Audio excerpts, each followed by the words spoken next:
Pre board examination 2024 की सबसे अच्छी स्ट्रेटेजी, और यह क्यों होनी चाहिए आईसीएसई एंड आईएससी 2024 के स्टूडेंट के लिए, और सीआईएससी क्या कहती है 2024 के बोर्ड एग्जामिनी के लिए कि प्री बोर्ड उनके कैसे होने चाहिए। मैं उन स्कूलों को एक्सक्लूड कर दे रहा हूं, यह डिस्क्लेमर है, जो कि प्री बोर्ड अपने ढंग से लेंगे और उनके रूल रेगुलेशंस और पैटर्न नहीं फॉलो होते हैं। यहां पर प्री बोर्ड 2020 से काफी इंपॉर्टेंट हो गए। क्यों इंपॉर्टेंट हो गए हैं? इसके पीछे दो वजह हैं। बहुत सारे स्टूडेंट चाहते हैं कि उनके मार्क्स बोर्ड एग्जामिनेशन में 95%, 96%, 98%, इवन 100 आउट ऑफ 100% आए, जो कि पॉसिबल है। फेल स्टूडेंट पास करना चाहते हैं, 60%, 70% मार्क्स लाना चाहते हैं। तो उस कंडीशन में बहुत सारे कंफ्यूजन होते हैं, और उस कंफ्यूजन में स्टूडेंट के प्री बोर्ड मार्क्स को देखा जाता है, क्योंकि ये डेटा स्कूलों के द्वारा सीआईएससी के ऑफिशियल एक दूसरा वेबसाइट career.org पर भेजा जाता है स्कूलों के द्वारा कि उनके स्कूल में स्टूडेंट के क्या सब अचीवमेंट रहे हैं।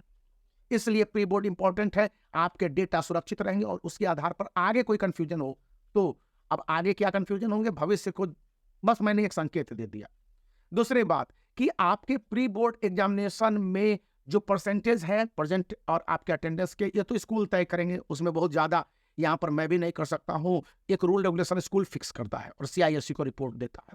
थर्ड है कि प्री बोर्ड की तैयारी करते समय आपके ओवरऑल सिलेबस से जितने भी इंपॉर्टेंट क्वेश्चंस हैं और पैटर्न वाइज एक क्वेश्चंस होते हैं। सपोज कीजिए कि मैं आपसे बात कर रहा हूं आईसीएसई क्लास 10th के एक पर्टिकुलर चैप्टर जो कि यहाँ पर मैथमेटिक्स का है, तो मैथमेटिक्स में एक आप सैंपल पेपर देख सकते हैं कि स्पेसिमेन सैंपल पेपर के अलावे आपको जो भी क्वेश्चंस दिए जाएंगे उसमें यह आशा किया जाता है स्टूडेंट से कि स्टूडेंट उनके आंसर को इन डिटेल्स दे, यानी किसी तरह से उस स्पेसिमेन सैंपल पेपर के और इर्द गिर्द या उल्टे क्वेश्चंस नहीं पूछे जाने चाहिए।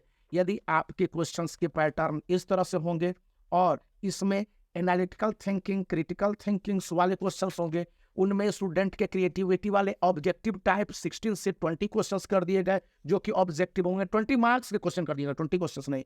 और यहाँ पर एक इंटरनल ऑप्शंस वाले क्वेश्चंस को बढ़ा दिए गए हैं। इसके साथ जो मैक्सिमम नंबर ऑफ क्वेश्चंस है उनमें स्टूडेंट के डायग्राम बेस्ड क्वेश्चंस के नंबर को बढ़ा दिए गए। तो इसमें स्टूडेंट कितने मेहनत करते हैं या ऑप्टिमिस्टिक नजरिए के साथ रहते हैं वह ज्यादा जरूरी हो जाता है। इसलिए आपके जो रेड्यूस्ड सिलेबस में भी सेलेक्टिव चैप्टर्स है उनसे प्री बोर्ड एग्जामिनेशन में क्वेश्चन पूछे जाने हैं। यह सीआईएससी ने डिसाइड कर दिया है और स्कूल जो उनके रूल रेगुलेशंस को फॉलो करते हैं फॉलो करना होगा। दूसरी बात है कि ये जो प्री बोर्ड 2 होने हैं, आपका स्कूल एक ही ले ले या 3 प्री बोर्ड ले ले, ये उसकी अपनी एक आजादी है। तो उस कंडीशन में स्टूडेंट के एक प्री बोर्ड एग्जामिनेशन की तैयारी करते समय जितना स्कूल में पढ़ाया गया है, यानी कि कुछ चैप्टर हो सकते हैं बचे रह गए हों, नवंबर 30 तक बीच में लीव भी है, हॉलीडे है डीपी का, मतलब दिवाली पूजा का, तो उस कंडीशन में स्टूडेंट को थोड़े बहुत लिबर्टी मिल सकते हैं।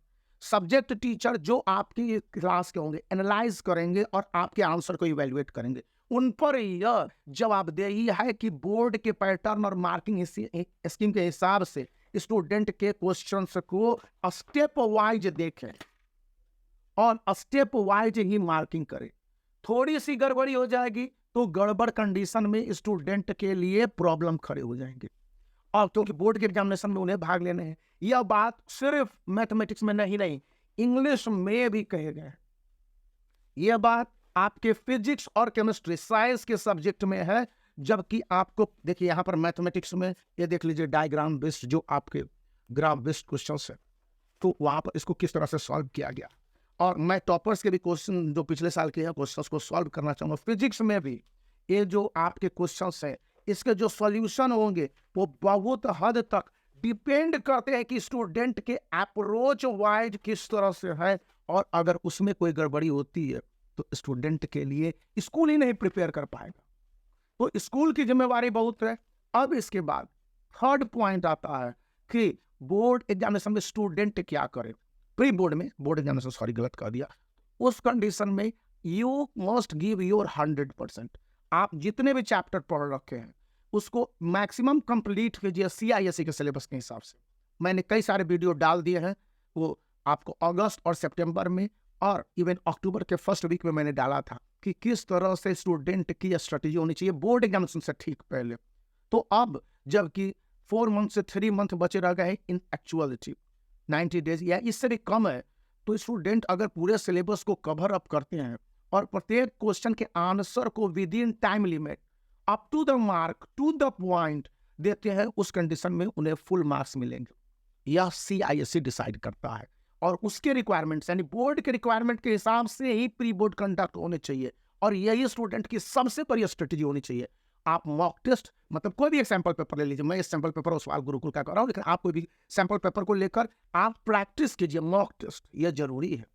तो इतना करते हैं तो प्री बोर्ड में आपके मैक्सिमम मार्क्स अप टू 100% आने की उम्मीद बढ़ जाएगी। और एक बार आपने प्री बोर्ड में थ्रेशोल्ड को ऑन कर दिया तो आगे आपके लिए बहुत आसानी हो जाएगी। तो आप इस वीडियो को लाइक कर सकते हैं, चैनल को शेयर कर सकते हैं और सब्सक्राइब करिए, क्योंकि काफ़ी एनालाइजिंग के बाद मैं आपके लिए वैल्यूएबल वीडियो लाता हूं जो बहुत काम के होते हैं।